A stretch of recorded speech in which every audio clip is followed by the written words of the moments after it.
সম্মানিত সুধী সকলকে জানাচ্ছি নাইস এগ্রিকালচার সিডস এর পক্ষ থেকে আন্তরিক শুভেচ্ছা ও অভিনন্দন। আজকে আমরা জানব পেঁপে গাছের ক্ষতিকারক পোকা লাল মাকড় ও সাদা মাকড় সম্বন্ধে।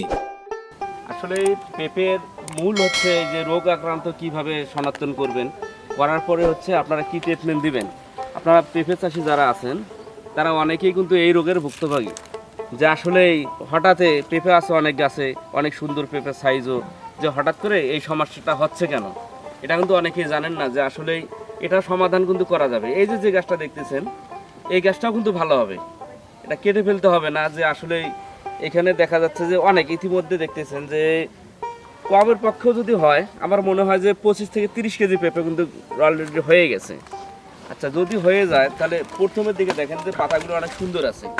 আসলে যে হলোটা কি, যে হঠাৎই দেখেন যে উপরের পাতাগুলো সমস্যা হয়ে গেছে বা আগালো সমস্যা হয়ে গেছে। এই দেখেন এখানে আপনারা দেখতেই পারবেন যে আসলে মেন সমস্যাটা হচ্ছে কি, এখানে দেখেন অসংখ্য কিন্তু পোকা দেখা যাচ্ছে, যে মাকড়, এই লাল মাকড় আর হচ্ছে সাদা মাকড় এই গাছগুলো কিন্তু নষ্ট করে দিয়েছে। আপনারা যদি ভালোভাবে দেখাই, আমি এই ডালটা ভেঙে দিই আপনাদের শুধু দেখানোর জন্য আসলে এটা সমস্যাটা কি। আপনারা দেখেন যে অসংখ্য পোকার কিন্তু ডিম দেখা যাচ্ছে। এই পোকার ডিমের কারণেই এই যে পোকাটা ইতিমধ্যে আমি ধরে দেখাচ্ছি, এই ধরা যাচ্ছে না, আচ্ছা হোক, এই পোকাগুলো নেই, এটা এই গাছটা কিন্তু সমস্যা করে দিচ্ছে। আচ্ছা, এটার সমাধান আছে।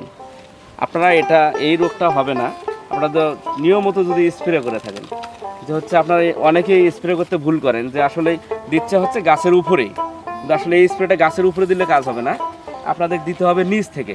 যদি গাছের নিচ থেকে দেন, যেমন হচ্ছে এই পাতাটা আছে, দেখা যাচ্ছে যে এমনভাবে থাকে কিন্তু পাতা আসলে ওঠাতে বুঝবেন না। আমরা দেখাচ্ছি যে এই পাতাটা আপনি যখন উপর থেকে দিবেন ওষুধটা কিন্তু উপরে পড়বে।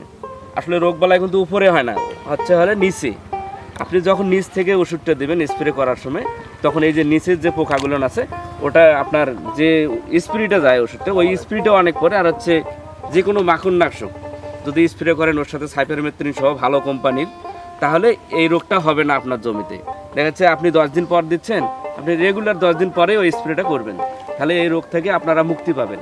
আর পেঁপেতে কোনো লসের কোনো সম্ভাবনা নেই। আমি ধরলাম এই গাছ ভালোই হবে না, যদি ভালো নাও হয় আপনারা দেখেন ইতিমধ্যে যে 25 থেকে 30 কেজি ফল হয়ে গেছে, এই 25 কেজিও যদি হয়, মানে বর্তমান নর্মাল বাজার হিসেবেও আমরা হচ্ছে 30 টাকা কেজি বাগান থেকে বিক্রি করতেছি। তো বাগান থেকে যদি 30 টাকা কেজি বিক্রি করা যায়, তো 25 কেজি পেঁপের দাম কত?